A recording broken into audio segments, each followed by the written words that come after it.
حضرت سیدنا عمر رضی اللہ تعالی عنہ جلیل القدر ہستی ہیں جنہیں حضور علیہ السلام نے اللہ سے مانگ کے لیا۔ سارے صحابی رسول کریم صلی اللہ علیہ وآلہ وسلم کے مرید ہیں، لیکن جناب عمر میرے حضور کی مراد ہیں۔ 39 لوگ جب اسلام لا چکے، 39ویں شخص حضرت امیر حمزہ رضی اللہ تعالی عنہ تھے، اور ان کا ایمان لانا مسلمانوں کے لیے بہت بڑی ڈھارس اور بہت بڑے حوصلے کا سبب و ذریعہ بنا۔ تو میرے حضور نے ہاتھ اٹھا لیے، کہا اے اللہ، ایک شیر دیا ہے امیر حمزہ، ایک شیر اور عطا کر دے، اب تیری مرضی، عمر بن خطاب دے دے یا عمر بن حشام دے دے۔ حضور دعائیں مانگ رہے ہیں، اور یہ ہاتھ میں تلوار لیے غیظ و غضب سے بھرے ہوئے گھر سے نکلتے ہیں کہ بانی اسلام کا چراغ ہی بجھا دینا ہے۔ راستے میں ایک صاحب ملے اور کہا کہ عمر، تیور کوئی اچھے نہیں لگتے، خیر تو ہے، کدھر جا رہے ہو؟ کہا چراغ اسلام بجھانے جا رہا ہوں، یہ روز کا مسئلہ ختم ہونے لگا ہے میرے ہاتھوں۔ مسکرا کے بولے گھر کی خبر تو لو۔ کہا میرے گھر کو کیا ہوا؟ کہا تمہاری بہن فاطمہ بھی نوکر بن گئی ہے رسول اللہ صلی اللہ علیہ وسلم کی۔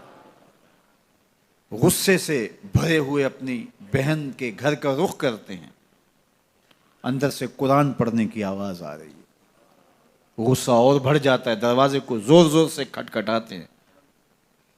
اہل خانہ سمجھ گئے ماجرا کیا ہے، گرجدار آواز ہے جناب عمر کی، دروازہ کھولو۔ جلدی سے معلم کو چھپا دیا اور بہن آگے بڑھ کے دروازہ کھولا۔ کہا تم سابی ہو گئے ہو، دین چھوڑ دیا تم نے، بتوں کی وفا ترک کر دی اور بے تحاشا مارنا شروع کیا۔ بہن کا سر پھٹ جاتا ہے، خون بہنے لگتا ہے، اور یہ مارتے چلے جاتے ہیں۔ فاطمہ بنت خطاب بولی عمر، تم خطاب کے بیٹے ہو، سنو میں بھی خطاب کی بیٹی ہوں، جو ظلم جو جبر کرنا ہے کرو، میں محمد عربی کا دامن نہیں چھوڑوں گی۔ سوچنے پہ مجبور ہو جاتے ہیں وہ کون سی طاقت ہے جس نے بجلیاں بھر دی اس کے اندر۔ کہا جو تم پڑھ رہے تھے مجھے بھی سنا سکتے ہو؟ کہا تمہیں غسل کرنا ہوگا۔ عمر اپنے بدن کو دھو رہے ہیں، میرا رب دل دھو رہا ہے۔ اتنے میں معلم بھی قرآن لے کر آ جاتے ہیں اور قرآن کی تلاوت ہونے لگتی ہے۔ طٰہٰ ما انزلنا علیک القرآن لتشقیٰ، 14ویں رات کے محبوب چاند، ہم نے قرآن اس لیے نازل تو نہیں کیا تھا کہ تم مشقت میں پڑ جاؤ۔ بے تاب ہو گئے، کہا عمر کی عمر برباد ہو گئی، مجھے لے چلو حضور کی چوکھٹ پہ۔ تلوار حمائل کی ہے، بہنوئی ساتھ ہیں، اور حضور کی بارگاہ میں حاضر ہو رہے ہیں۔ دروازے کے سوراخوں سے دیکھا تو صحابہ تشویش کا اظہار کرنے لگے کہ عمر آ رہا ہے، تلوار حمائل کی ہے، ارادے اچھے نہیں لگتے۔ جناب امیر حمزہ نے کہا دروازہ کھول دو، اچھی نیت سے آیا تو استقبال کریں گے، نیت اچھی نہیں ہے تو اس کی تلوار سے اس کی گردن کاٹ دیں گے۔ حضور کے سامنے جا کے بیٹھ گئے، گلے میں کپڑا ڈالا تھا، حضور نے پکڑ کے کہا عمر ابھی وقت نہیں آیا کہ تم اسلام لے آؤ؟ یہی وقت تھا عمر کے اسلام لانے کا، لبوں پہ کلمہ جاری ہو گیا۔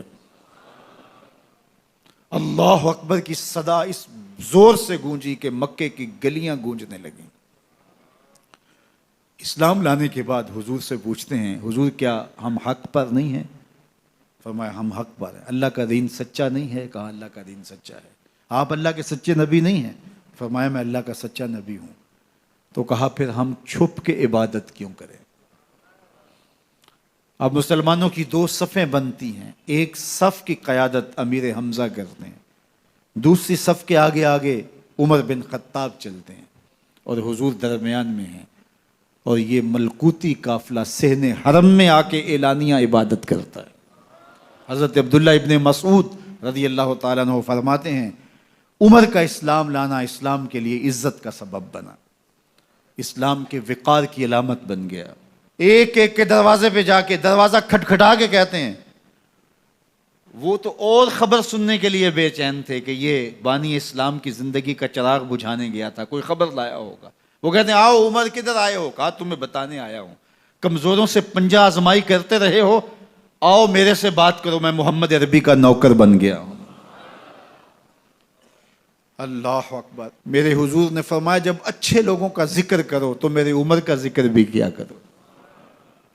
میرے عمر کی زبان پر حق بولتا ہے، سچ بولتا ہے۔ ان الشیطان یفر من ظل عمر، عمر کے سائے کو دیکھ کے شیطان بھاگتا ہے۔ اللہ اکبر۔ اسلام لائے تو زندگی کی ایک ایک سانس اسلام کے لیے وقف کر دی، حضور کا پہرا دیا، حضور کی ناموس کا پہرا دیا، حضور کی شریعت کا پہرا دیا۔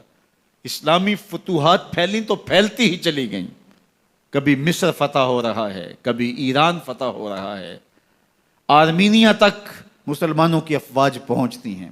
22 لاکھ مربع میل پر حضرت عمر رضی اللہ تعالیٰ عنہ کی سلطنت پھیل جاتی ہے۔ عدل و انصاف کا دورہ ہوتا ہے۔ زمانے نے دیکھا کہ غیر مسلم بھی عدالت میں کھڑا ہے تو اسے خوف نہیں ہوتا تھا کہ میرے سے ناانصافی ہوگی، اس لیے کہ حکومت عمر کی چل رہی ہے۔ وہ بھی مطمئن ہوتا تھا کہ میرے ساتھ انصاف ہوگا۔